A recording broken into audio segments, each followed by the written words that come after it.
પ્રાકૃતિક ખેતી કરતા ખેડૂતને બેસ્ટ ફાર્મરનો એવોર્ડ આપવામાં આવ્યો. ગૌ માતા. મારું નામ ગોલણભાઈ અનકભાઈ વાળા, ગામ સુડાવડ, તાલુકો બગસરા, જિલ્લો અમરેલી. હું 2019થી પ્રાકૃતિક કૃષિ કરું છું. એમાં મેં 75 બાગાયત કર્યું છે અને શાકભાજી પાકોનું વાવેતર છે.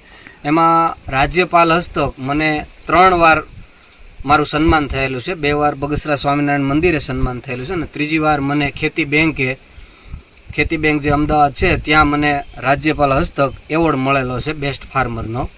એટલે જે 75 બાગાયત આખું જે પ્રાકૃતિક ખેતી કરું છું એના વિશે મને આખો આ એવોર્ડ મળેલો છે.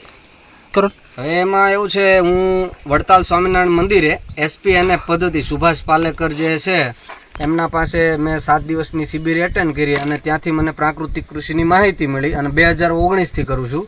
અને હું 10 પાસ છું, 10 ધોરણ ભણેલો છું અને 35 વર્ષ મારી ઉંમર છે અને 2019થી એટલે 5 વર્ષથી ગાય આધારિત ખેતી કરું છું. હવે એમાં જો છે ને મગફળી, હું છે ને બધી વસ્તુનું મૂલ્યવર્ધન કરીને વેચું છું. મગફળી વાવું તો હું મગફળી નથી વેચતો, એનું મગફળીનું સિંગ તેલ કરી અને સિંગ તેલનો ડબ્બો 4000નો ગયા વર્ષે મેં વેચ્યો.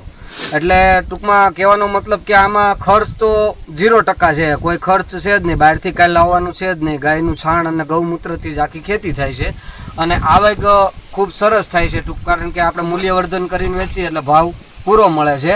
અને આ વર્ષે જે રાજકોટ ઓર્ગેનિક મોલ થયો એ લોકોએ મારું ફાર્મ જ હાયર કરી લીધું છે. મને કોઈ પણ ખર્ચ વગરના કોરા 8 લાખ રૂપિયા આપવાના છે. બધું ખાલી મારે મેનેજમેન્ટ કરવાનું છે, બાકી ખર્ચો બધો કંપની ભોગવે છે. અમરેલી જિલ્લામાં મોટાભાગના ખેડૂતો પરંપરાગત ખેતી છોડી અને હાલ પ્રાકૃતિક ખેતી કરતા થયા છે. પ્રાકૃતિક ખેતી કરી લાખો રૂપિયાની કમાણી કરતા પણ થયા છે.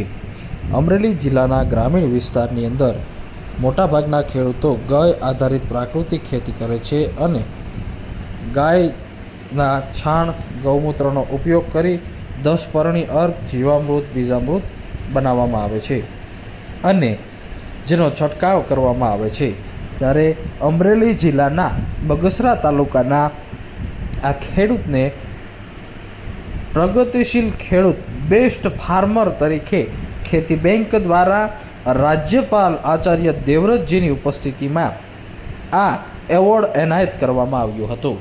મોટી સંખ્યામાં ખેડૂતો ઉપસ્થિત રહ્યા હતા. પંચસ્તરીય બાગાયતી ખેતી કરવાને કારણે બેસ્ટ ફાર્મર તરીકેનો એવોર્ડ આપવામાં આવ્યો છે.